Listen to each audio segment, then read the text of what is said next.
A month ago I turned 18, and I decided that it was time to fly out of the parental nest. I had been saving up money to rent an apartment since I was 16, so all I had to do was find a suitable place to live. My choice fell on an ordinary sleeping area, which was full in our city. One of its significant advantages was the walking accessibility of my university, only 10 minutes by yards. The price of the apartment was quite satisfactory to me, and so the owner and I agreed to meet on Friday, right after the couples. I arrived at 2 o'clock in the afternoon to inspect the future den. The building itself did not stand out from the rest, an ordinary Khrushchev. But when I entered the entrance, I was pleasantly surprised. There were well-groomed flowers on the windowsills, the walls were not painted by teenagers, and in general it was very clean and well-groomed inside. The apartment I chose was on the 4th floor. It fully corresponded to the photos on the website: one room with a large bed and a comfortable workplace, a compact kitchen, and a newly renovated bathroom. The hostess and I immediately signed all the necessary documents for the lease. I received the keys, and we said goodbye. And so my new independent life began. For the rest of the day and Saturday, I moved all my things and bought groceries for the week. Sunday flew by unnoticed. I cleaned all day, cooked food for a few days in advance to take lunches to university with me, and in the evening I tried unsuccessfully to prepare for classes. It was a restless night. I woke up to annoying shuffling sounds from above. There was a feeling that someone decided to move the cabinet. What kind of overnight redevelopment? It was 2:30 on the clock. For an hour I tossed and turned in bed, but the noise did not subside. Anger seized me.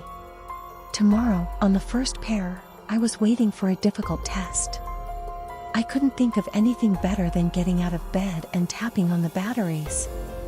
After a couple of minutes of my continuous knocking, the screeching from above finally stopped. I woke up, as usual, at 6 in the morning, and immediately began to get ready for university. The night's incident made my head ache from lack of sleep. I failed the test, but for some reason I didn't think about the neighbors anymore. I blamed myself more for the lack of preparation, because I had very little time because of the move. When I got home, I cooked dinner and had a little rest watching my favorite TV series. I didn't sit up for a long time, and already at 10 in the evening I went to bed. I was woken up by exactly the same sounds as yesterday.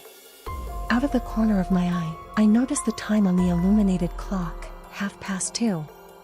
Again. More than anything, I wanted to get some sleep. The whole school week was going to be difficult. In a fit of cold rage, I decided to get up and find out what my neighbors were up to. Why the hell don't they let me sleep for the second day in a row? I got dressed and went out on the landing. With confident, firm steps, he went up to the floor above and began knocking loudly on the door. No one opened it. The rusty handle was covered in dust. The wooden door with the peeling brown paint didn't look very strong. If I hit it with my foot, it would fly out altogether. I froze listening. There was no grating noise that annoyed me, but I heard another sound, the patter of small bare feet. Someone was running from one part of the apartment to another. I knocked again, but less insistently. My whole fuse was gradually coming to naught. I was preparing for a showdown, not a lecture on behavior for young children. Suddenly, for some reason, their parents left them alone for a couple of days. Then the trampling stopped. I couldn't hear anything for a while, so I decided to lean my ear against the door. And at that moment, a blow came from the other side, which would have been able to knock the flimsy door off its hinges, but for some reason it remained in place. But I, frightened, fell on my back. When I got up, I heard the unnatural hollow laughter of an adult. Frightened, I quickly returned to my apartment and closed the door with all the locks. I couldn't sleep anymore. I had the feeling that I was faced with something inexplicably terrible. In the morning, I wrote to the headman and said that I was ill.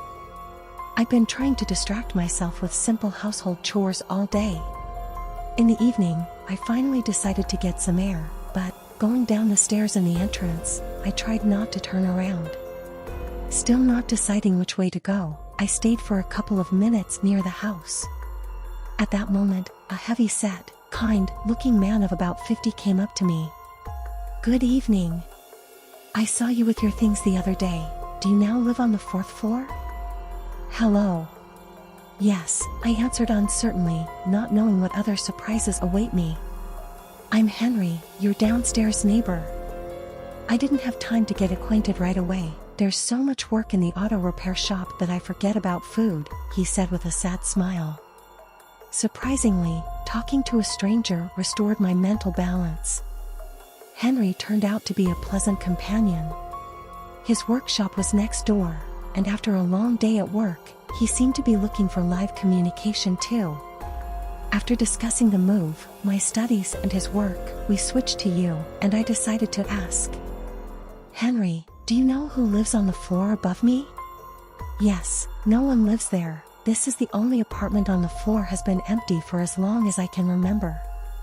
And I've lived in this house for 30 years. Like you, I moved here as a student, but I didn't rent an apartment, I got it from my grandmother. My grandmother also told me that a whole family died in this apartment. The father went crazy and stabbed his wife and twin children about 7 years old. Yes, it's a terrible story. The owners of neighboring apartments prefer not to tell about this." After his words, I felt sick. I always laughed at children's horror stories about ghosts and the living dead, but now I was not laughing. I quickly said goodbye to my neighbor, who was surprised by my reaction, and returned to my apartment. After standing for a cold shower, I came to my senses a little. My brain refused to believe what was happening, and I decided to think about it again in the morning. As a last resort, I can always go home to my parents. I got into bed, but the unnatural laughter wouldn't leave my head. Closer to 2:30, I anxiously stared at the ceiling, waiting for the familiar screech. This time I made a promise to myself that I would never try to stop him, but it was too late. There was a knock of small knobs on my door, against which the creepy laughter I already knew sounded.